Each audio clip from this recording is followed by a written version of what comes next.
E Deus deixou isso para quê? Para que ele pudesse ser curado de uma coisa chamada arrogância. E muitas vezes nós não temos essa doença da lepra, mas nós temos algo na nossa cabeça que faz com que nós sejamos arrogantes, não só na nossa casa com nossos filhos, mas com os nossos irmãos, com nossos amigos, no trabalho. Muitas vezes nós nos portamos como pessoas que estão acima de qualquer conhecimento, de qualquer forma de agir. E aí, essa arrogância, Deus deixa que a lepra venha na vida de Naamã para que ele seja curado, né, dessa arrogância da qual ele precisava ser curado. Esse é o primeiro ponto. O segundo ponto, quando Naamã ele chega lá na terra, ele vai e fala com o profeta, mas o profeta não sai. O profeta não saiu para ir conversar com ele. Além da arrogância, ele estava cheio de quê? De expectativas. E nós também, muitas vezes, na nossa vida, nós fazemos determinadas atividades com a intenção de que aquela atividade nos proporcione, né, boas dádivas, bons lucros, e muitas vezes isso não acontece. O que ocorre é que as expectativas que nós colocamos em nós mesmos. E as nossas expectativas, elas têm que ser colocadas em Deus. Muitos confiam em carros, outros em cavalos, mas nós confiamos em quem?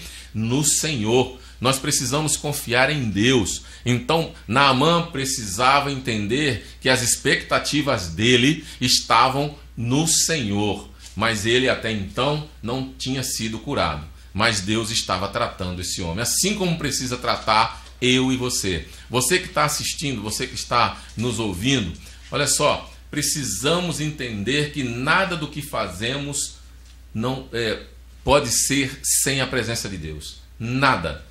Nada do que formos fazer tem que existir o conceito, a aquiescência do próprio Deus. Porque se nós formos fazer com os nossos próprios braços, as nossas expectativas, elas serão frustradas. E precisamos entender que Deus quer trabalhar com o nosso interior, porque Ele conhece o nosso interior. Ele quer trabalhar com o que nós temos de melhor dentro de nós. Mas para isso, Ele precisa transformar a vida de cada um de nós. Amém? Também nós temos um outro, são três pontos. E nós temos um outro texto aqui que nós vamos ler agora aqui no final, quando Naamã reconhece que Deus é o único Senhor. Então, Deus muitas vezes coloca feridas nas nossas vidas, no nosso corpo, na nossa carne, para curar de quê? Para curar da arrogância. Primeiro ponto, para curar das expectativas que a gente galga sem a presença do Senhor, e para curar do pecado mortal. Qual é o pecado mortal aqui que Deus está querendo curar na vida de Naamã?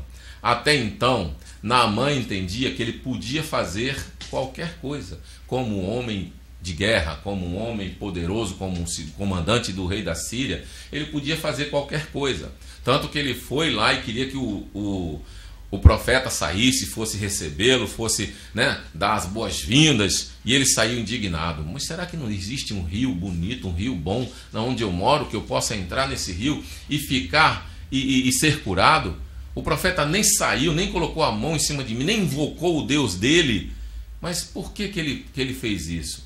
Mas aprove a Deus que ele coloca pessoas, amigas, pessoas, irmãos que se preocupam com a vida de cada um de nós e muitas vezes nos dão conselhos, como esses servos de Naamã que chegaram para ele: mas meu senhor, se ele tivesse mandado o senhor entrar em outro lugar ou fazer outra coisa mais difícil, o senhor não faria? E ele disse: eu faria.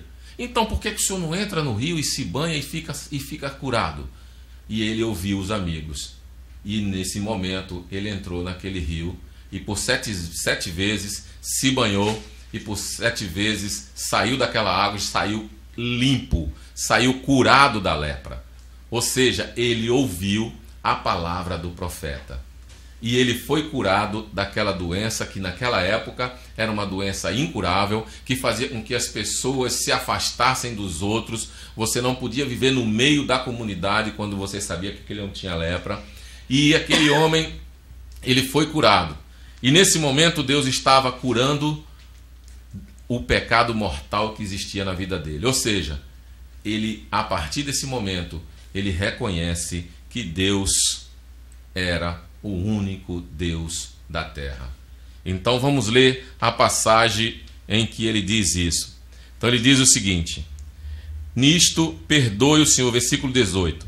Nisto perdoe o Senhor a teu servo, quando o meu Senhor entra na casa de Rimom para lhe adorar, ele se encosta na minha mão, e eu também me tenha de encurvar na casa de Rimom. Quando assim me prostro na casa de Rimom, nisto perdoe o Senhor a teu servo. E Eliseu disse a ele: vai em paz. Mas antes disso ele diz assim: disse Naamã: se não queres, peço-te que ao teu servo seja dado levar a carga de terra de 2 mulos, porque nunca mais, essa é a parte B do versículo 17, nunca mais oferecerá este teu servo holocausto, nem sacrifício a outros deuses, senão ao Senhor. Então ele aqui reconhece que Deus é o único Senhor. Ou seja, ele foi curado da arrogância, ele foi curado das falsas expectativas, onde ele não colocava Deus à frente, e ele foi curado do pecado mortal. Por que ele foi curado do pecado mortal? Porque neste momento, o reconhecimento dele, e na hora que ele se prostra diante de Deus, dizendo que Deus é o único Senhor daquele lugar, e que somente iria se curvar diante de outros deuses, porque era obrigado através do seu Senhor, ele está reconhecendo que Deus, em todo tempo, a todo momento, é o único Senhor das nossas vidas. Então, nesse momento, irmãos, eu quero que você entenda que, se você estiver passando por qualquer um desses problemas, abra o seu coração, ouve a voz de Deus. Deus está falando com você nessa noite. Está dizendo para você que, se você tem esse problema de arrogância no seu trabalho, onde você vive, onde você mora, com quem você vive, com seus filhos, com sua esposa, se você tem problemas de falsas expectativas porque você quer fazer tudo pela sua força, pelo seu braço, e se você reconhece ou não reconhece o Senhor como seu Senhor, está no momento de você começar a repaginar a sua vida, a entender que Deus é o único caminho, que Jesus é o único caminho, que Ele é a vida e que Ele é a verdade. Então, que você, nesta noite, entenda que essa palavra, se foi para você, você diz amém e amém.